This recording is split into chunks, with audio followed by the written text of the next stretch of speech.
This is a homily for the 22nd Sunday in Ordinary Time. The first reading is from the book of Deuteronomy, chapter 4, verses 1 and 2, and verses 6 to 8.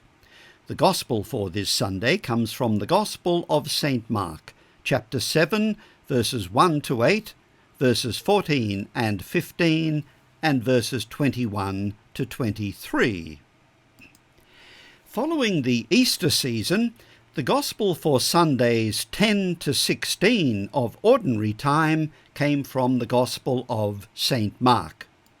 We then had a guest appearance of 5 weeks from the Gospel of St. John. This Sunday we return to the Gospel of St. Mark, and we'll be reading uninterruptedly from Mark until the end of the liturgical year. The Gospel for the final Sunday of the liturgical year, the Feast of Christ the King, will come from the Gospel of St. John. So today we bid farewell to John and we welcome the return of Mark. Let's reorient ourselves. Firstly, a quick overview of Mark's Gospel. Mark's Gospel begins with a brief prelude of 13 verses. We then have an account of the ministry of Jesus in the Galilee region. Jesus and the disciples then begin a journey to Jerusalem for the celebration of Passover. Passover was one of the 3 great pilgrimage festivals in Judaism.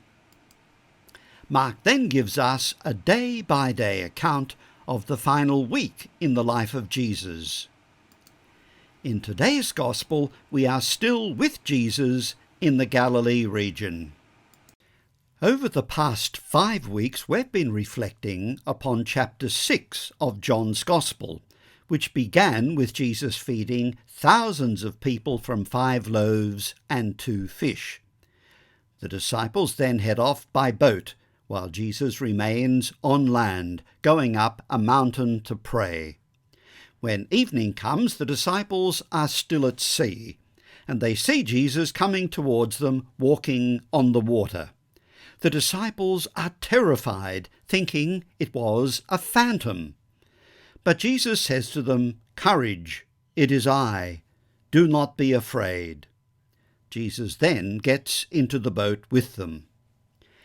Both of these episodes are recorded in the Gospels of John and Mark. Where do Jesus and the disciples go to next? Neither Mark nor John tell us where the feeding of the multitude took place, although a long-standing tradition locates the site at Tabgha, not far from Capernaum. Mark tells us that they came to land at Gennesaret and moored there. Gennesaret was not the name of a village, but of the fertile and densely populated plain on the western shore of the Sea of Galilee between Tiberias and Capernaum. Mark then tells us that when they disembarked, people at once recognized Jesus and started hurrying all through the countryside, bringing the sick on mats to wherever they heard he was. Wherever Jesus went, to village, town, or farm, people laid down the sick in the marketplace, begging him to let them touch even the fringe of his tunic. And all those who touched him were saved. This brings us to today's Gospel. Mark tells us that the Pharisees and some of the scribes who had come from Jerusalem gathered round Jesus. Let's begin by asking, who are the Pharisees and who are the scribes? Let's begin with the Pharisees. Our English word Pharisee comes to us from the Hebrew word peroshim, which means the separate ones or the separatists. St. Paul, in his letter to the Philippians, which was written sometime between 50 and 60 AD, tells us that he was a Pharisee, and in his letter to the Galatians he boasts of his zeal for the ancestral traditions. He writes, In Judaism, I outstrip many contemporaries among my people by being much more zealous for the traditions of my ancestors. Here he's boasting of his former piety as a Pharisee. What we know of the Pharisees comes from three major sources. Firstly, the New Testament. Pharisees are mentioned 99 times in the New Testament. Secondly, we have the writings of the Jewish historian Josephus, who lived between 37 AD and about 101 AD. So Josephus is writing at the same time that the New Testament was being written. In his many volumes, Josephus mentions the Pharisees fewer than 20 times. Finally, we have rabbinic writings, especially the Mishnah and the Talmuds. I'll explain what they are in a moment. Although the Mishnah was compiled sometime around 200 AD, and the Talmuds date between the 5th and 6th centuries AD, they include earlier material. Jewish scholar Rabbi Shea Cohen says that it's unclear what precisely the Pharisees separated themselves from. Was it from Gentiles? Was it from sources of ritual impurity? Or was it from irreligious Jews? Quite possibly it was from all three of these. Rabbi Cohen tells us that it is likely that the term was first used by the group's opponents in order to denigrate it. "Separatist!" they cried, and that it never became part of the group's self-definition. At least it never so appears in the Mishnah or in the bulk of rabbinic tradition. As far as we can tell, the Pharisees numbered 6,000 at the time of King Herod, who died in 4 BC. Josephus explicitly states that the Pharisees had the support of the masses and carried great weight in public religious matters. The Sadducees are supported by the aristocracy alone. Josephus tells us this: the Pharisees handed down to the people certain regulations from the ancestral succession and not recorded in the law of Moses, for which reason they are rejected by the Sadducean group, who hold that only those regulations should be considered valid which were written in the Torah, and that those which have been handed down by the fathers need not be observed. And concerning these matters, the two parties came to have controversies and serious differences. Notice that Josephus and Paul both emphasize ancestral traditions. Josephus speaks of certain regulations from the ancestral succession and not recorded in the laws of Moses. Paul speaks of his zeal for the traditions of my ancestors. Josephus also points out a significant disagreement between the Pharisees and Sadducees about the tradition of the elders. The Sadducees were guided by those regulations that were found in the Torah, and held that it wasn't necessary to observe regulations handed down by the fathers. The Pharisees accepted both the Torah and the tradition of the fathers. We'll come back to that distinction in a moment. Alongside the Pharisees, Mark mentions the scribes, Sopharim in the Hebrew and Grammateus in the Greek. Who are they? New Testament scholar Joel Marcus tells us this about the role of a scribe. The term is used in a variety of related senses in Greek, corresponding in some ways to the range in meaning of the English word secretary, which can denote everything from a typist to a high government official. In Greek, analogously, a scribe may be a copyist, a government official in charge of records, an official with responsibility for enforcing the law, or a sage or teacher who interprets the law. The last is the word sense in Mark. In Mark's Gospel, the scribes are associated with Jerusalem and the chief priests. Although their roles are not specified, their close association with the chief priests means that they functioned as high officials and advisors. In general, we could say that scribes are Torah scholars, learned guides of the community and guardians of the tradition. Mark's Gospel presents them as a unified political group because for him what unites most, but not all of them, is their opposition to Jesus. In the musical Fiddler on the Roof, Tevye, the milkman, is attempting to maintain his Jewish, religious and cultural traditions as outside influences encroach upon the life of his family. I think that the Pharisees and Scribes we meet in today's Gospel would agree with him. And how do we keep our balance? I can tell you in one word: tradition! Keep that in mind as we now turn to this Sunday's Gospel. The Pharisees and Scribes asked Jesus, "Why do your disciples not live according to the tradition of the elders, but eat their food with unclean hands?"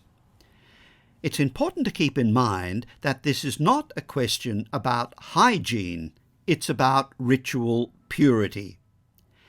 Before we consider Jesus' response to this question, let's have a look at what the Pharisees and Scribes mean by the tradition of the elders.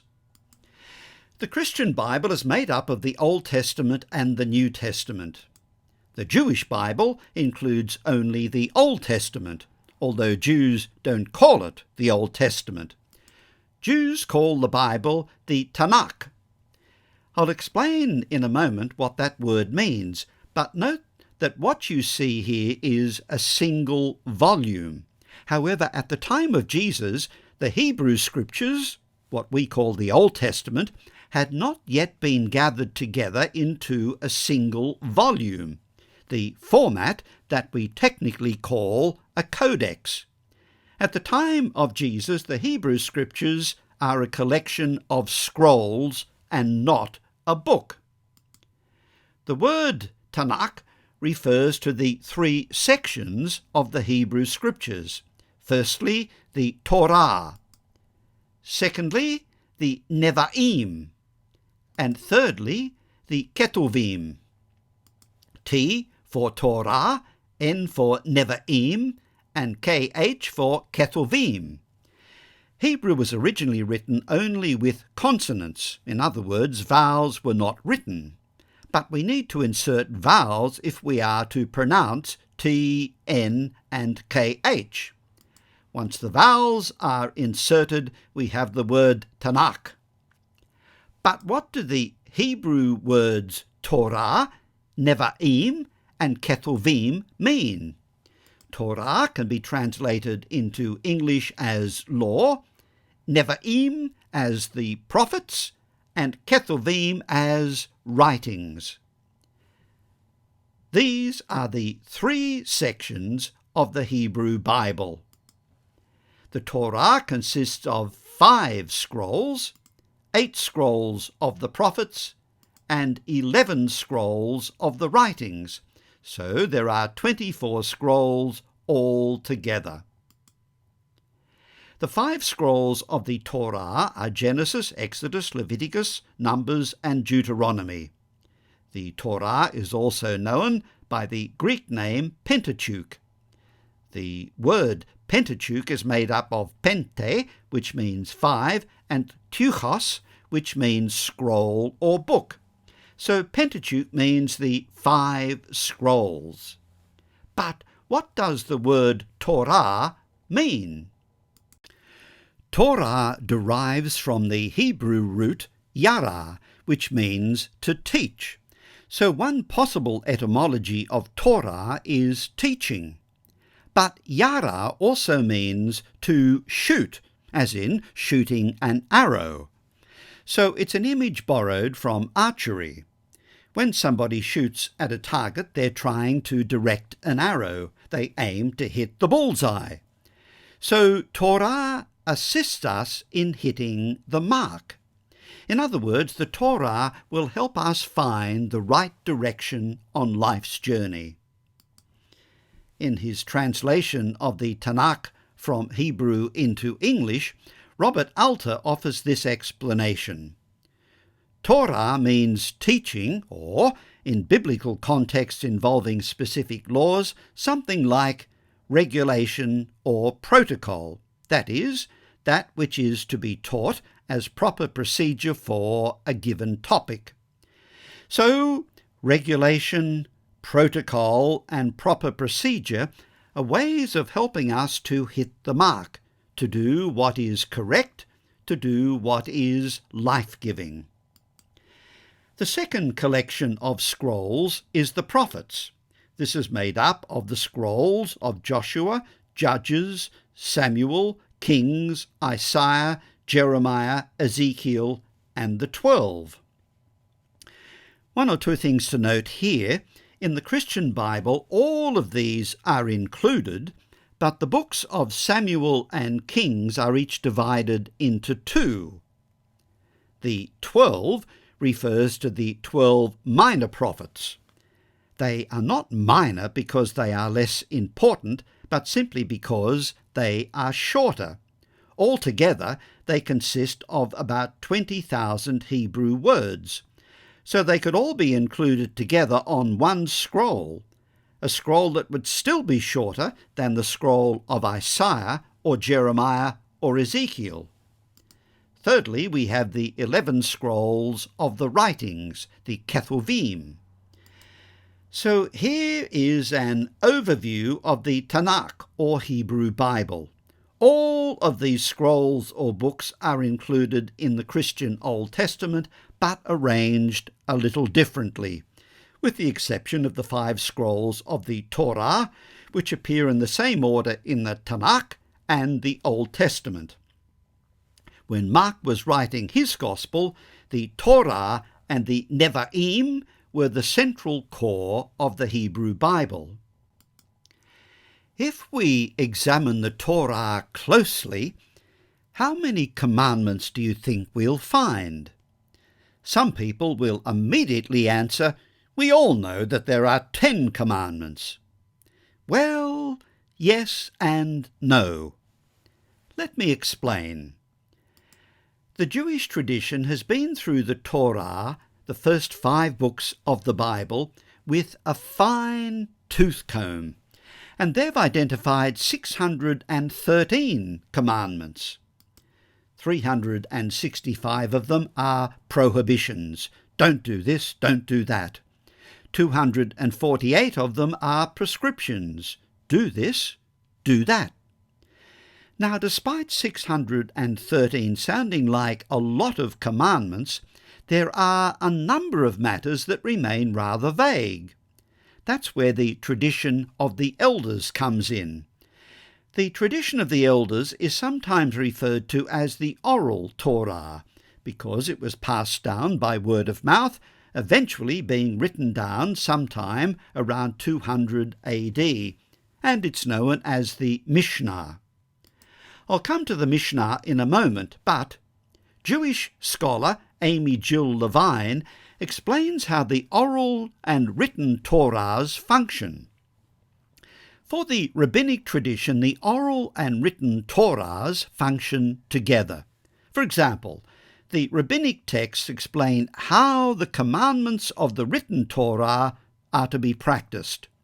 The teachings are not only helpful, they are necessary, because Leviticus and Deuteronomy do not come with instruction manuals for implementing their laws and statutes.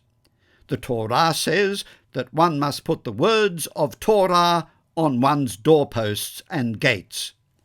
The oral law explains which words and how they are to be affixed. This collection is known as the Mishnah. What is the the Mishnah. The word Mishnah means repetition. The Mishnah is an anthology of legal statements on various topics. It was produced by the rabbis of the 2nd century AD. It is arranged in 6 divisions, and each division contains tractates. There are 63 tractates within the Mishnah. But then, on top of that, the Jewish tradition also has the Talmud. The word Talmud means study. The plural is Talmudim in Hebrew, or Talmuds in English. It is a commentary on the Mishnah that includes anecdotes, parables, long digressions, and additional legal material. There are 2 Talmuds. The Jerusalem Talmud was produced by the rabbis of Israel in the 3rd to 4th centuries AD. The Babylonian Talmud was produced by the rabbis of Babylonia in the 3rd to 6th centuries. With the decline of the fortunes of the Jewish community in the land of Israel in late antiquity, in the Middle Ages, the Babylonian Talmud emerged as the more authoritative and more widely studied of the 2. The Mishnah, in particular, is a codification of what in today's Gospel is called the tradition of the elders.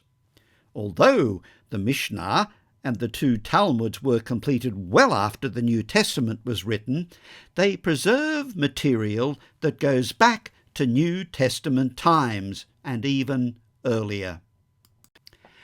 One of the tractates in the Mishnah deals with the Sabbath. This gives us an idea of how the tradition of the elders functions. The Torah, in the book of Exodus chapter 20, says, "Remember the Sabbath day and keep it holy. For 6 days you shall labour and do all your work. But the 7th day is a Sabbath for the Lord your God. You shall do no work that day." The Jewish Sabbath, by the way, is from Friday sunset to Saturday sunset. So work is forbidden on the Sabbath. But we might ask, how are we going to define work? That's where the tradition of the elders steps in. The tractate on the Sabbath in the Mishnah lists 39 activities that are deemed to be work and are therefore forbidden on the Sabbath. So, for example, you can neither light nor extinguish a fire. That is why Orthodox Jews will not drive a car on the Sabbath. With internal combustion engines, the ignition system creates a spark to ignite the fuel-air mixture just before each combustion stroke. In other words, technically, you've lit a fire. It's also forbidden to cook or to write on the Sabbath. This might seem to be excessive legalism, but as human beings, we need laws to regulate life. Cartoonist Michael Leunig puts it this way: "We are humans. We make trouble. We make a mess of life. We make ourselves look nice, but we're not that nice. We are humans." Let me reflect upon that a little further. Radcliffe Camera is a library in Oxford University. Camera is the Latin word for room. It was built between 1737 and 1749. As you can see, there is a well-manicured lawn in front of it. New Testament scholar Tom Wright uses the Radcliffe Camera as a helpful analogy to what we're discussing here. He tells us that in the middle of Oxford University there stands a wonderful building surrounded by well-kept grass. The building is a library, circular in shape, topped by a great dome. It is beautiful inside and out.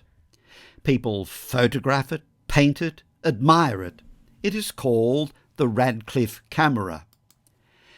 The grass that surrounds the building used to be protected with high railings, so high in fact that unless you were quite tall, they would obscure your view of the building itself. During the Second World War, however, the government commanded that ironwork like that be taken away and melted down to make armaments. During the 1950s and 60s, there were small notices requesting people not to walk on the grass. Mostly people obeyed. In the 1970s and 80s, the grass became a favourite spot for tourists to picnic. People would have parties there. Less reputable characters from the town would hang out there to drink, to beg, and sometimes to threaten passers-by. People in the library found it was getting noisy and they couldn't do their work. The grass was so trampled that it became worn out. The whole area no longer looked beautiful, instead it looked messy and scruffy. Finally, in the late 1980s, the university made a decision. The railings had to go back. Now, once again, the grass and building are beautiful. In the best of all possible worlds, we would not need laws or ironwork fences, but sadly without them, certain values are ignored or trampled upon, like the lawn in front of Radcliffe camera. A contemporary Christian might consider the Jewish observance of the Sabbath highly legalistic, but the tradition of the elders sought to protect some important values. Rabbi Jonathan Sacks offers this reflection. Jews survived because they never lost three things: their sense of family, their sense of community, and their faith. And these values were renewed every week on Shabbat, the day of rest, when we give our marriages and families what they most need and are most starved of in the contemporary world, namely time. It's hard to disagree with Rabbi Sacks. In our contemporary world, family, community, and faith are casualties of a lack of time. In a life where busyness has become a wonderful hiding place, Christianity needs to reclaim a Sabbath consciousness. Let's return to the Pharisees and Scribes who approached Jesus. The specific issue that the Pharisees and Scribes raise in today's Gospel is about the washing of hands. The Torah does not prescribe hand washing for lay people.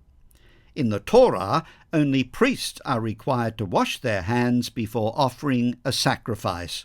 That is laid down in the books of Exodus and Leviticus. However, the tradition that the Pharisees followed extended the requirement of hand washing to the laity, because they believed that every Jew should live as a priest, and every Jewish home should become like the temple. It is this tradition that forms the basis for the challenge the Pharisees and Scribes put to Jesus. Jesus doesn't respond one way or the other to the specific issue about the washing of hands. Instead, he accuses the Pharisees and Scribes of being hypocrites. Our English word hypocrite is borrowed from the Greek. However, the Greek word hypokrites doesn't mean hypocrite, it is the word for an actor. So how do we get hypocrite from a word meaning an actor?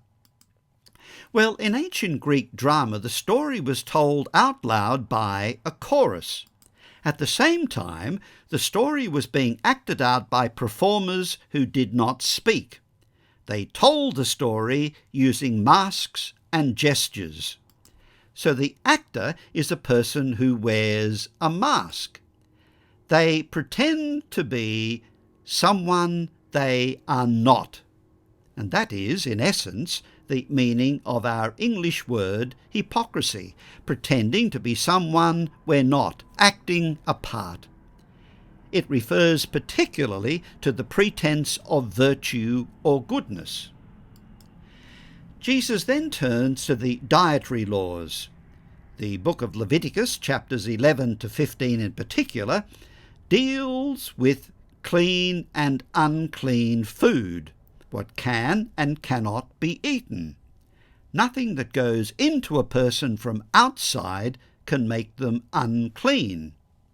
It is from within, from people's hearts, that evil intentions emerge. The heart, in biblical thought, is very much the centre of a person's life, the seat of human activity and emotion. The interpretive key to understanding what Jesus is saying in today's Gospel can be found in the words that he quotes from the prophet Isaiah. Isaiah condemns his contemporaries because their worship is no more than lip service. This people honours me only with lip service, while their hearts are far from me. The worship they offer me is worthless. The doctrines they teach are only human regulations.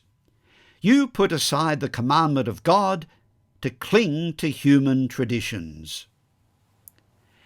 And the accusation Isaiah levelled against his contemporaries can be just as true for us today, whether we are Jewish or Christian.